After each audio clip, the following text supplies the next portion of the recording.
Hello दोस्तों, नमस्कार। जैसा कि आप देख रहे हैं, एक क्वेश्चन है आपके सामने कि कवि को वृक्ष बूढ़ा चौकीदार क्यों लगता था। ये हिंदी के क्वेश्चन है, ठीक है ना। ये क्वेश्चन आपको 2023 में, 12 में, 17 में, 20 में, मैंने 4 बार ये क्वेश्चन पूछ चुका है, ठीक है ना। तो उनकी संभावना है इस क्वेश्चन को पूछने का। जो क्वेश्चन है, आपको एक वृक्ष की हत्या कुंवर नारायण जी के चक्कर से लिया गया, ठीक है ना।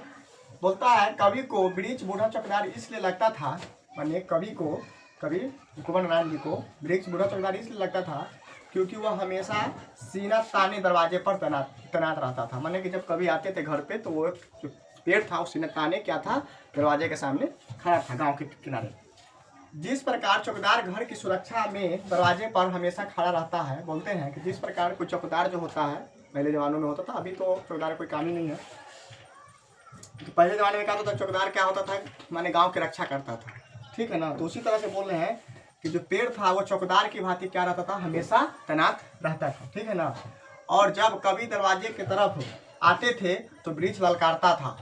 कौन? जिस तरह से चौकीदार जब कोई आता है तो अंधेरा में चाहे कभी भी, तो चौकीदार को पूछता है कौन जा रहा है। तो उसी तरह से बोल रहे हैं कभी जब हम आते थे बाहर से और जब दरवाजे के अंदर प्रवेश करते थे तो पेड़ पूछता था हमसे कि तुम, ललकारता था कि कौन। तब कभी बोलते थे कि दोस्त, मैं तुम्हारा दोस्त हूँ। इसलिए कभी को वृक्ष बूढ़ा चौकीदार लगता था, ठीक है ना। माने कभी कहते हैं कि जब मैं आते थे तो वृक्ष हमको टोकते थे, है ना। तो इसलिए कभी उसको क्या मानते हैं, बूढ़ा चौकीदार मानते हैं, ठीक है। अगला है बेटे के लिए अंग क्या है और क्यों। माने बेटे के लिए अंग क्या है और क्यों, ठीक है ना। तो बोलते हैं कि बेटे के लिए अंग माँ है, माँ और उसके गोद में बैठा उसका बेटा है। माने बेटे के लिए क्या है, अंग जो है माँ और उसके गोद में लिए बैठा उसका बेटा। बोलता है कि जैसे कखगा होता है तो बोलता है कखगा जो है तो अंग क्या है कि माँ और माँ के गोद में बैठा उसका बेटा, है ना।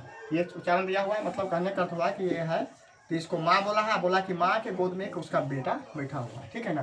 बोलता है जो ड है, ड को माँ समझता है। क्या वो समझता है, बच्चा जो ड को क्या समझता है, माँ समझता है। और ये जो उनका है बिंदु है उसको को बेटा समझता है, ठीक है ना। जब बच्चा पढ़ के थक जाता है, बोला कि जब बच्चा पढ़ के थक जाता है तब माँ उसे गोद में लेके बहुत प्यार करती है। मैंने कहने का अर्थ हुआ कि बोलता है जब बच्चा पढ़ के थक जाता है तो माँ क्या होती है, बच्चा को गोद में लेकर के बहुत प्यार करने लगती है। तो यहाँ पर पूछेगा, ऑब्जेक्टिव पूछ देगा कि ड में ड क्या है कखगा में, तो बोल लिखिएगा क्या, माँ, और उनका क्या है, तो यह बेटा है, ठीक है।